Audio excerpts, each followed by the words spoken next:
اوعى تعمل كده خالص.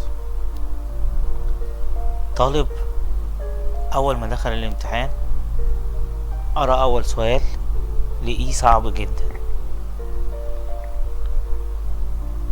قفل الورقة قال الامتحان صعب والدنيا باظت معاه. اللي اتعمل طبعا ده غلط. لازم اول ما ابص على الامتحان لو لقيت حتى سؤال صعب زي ما حصل مع الطالب بتاعنا ده، زي ما قلنا في الحلقات اللي فاتت، سيبه شوية، لان المخ بيبالغ تحت الضغط.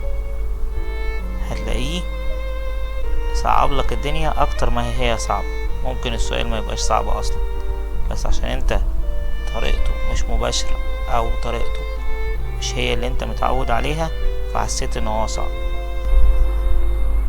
كمل للاخر، لان اللي بيكمل هو اللي بيكسب. وعشان كده بكرة هنتكلم عن ادارة الوقت جوه اللجنة. تابعنا، هتلاقي على الواتساب كل القنوات اللي فيها الفيديوهات دي وحاجات تانية كتير.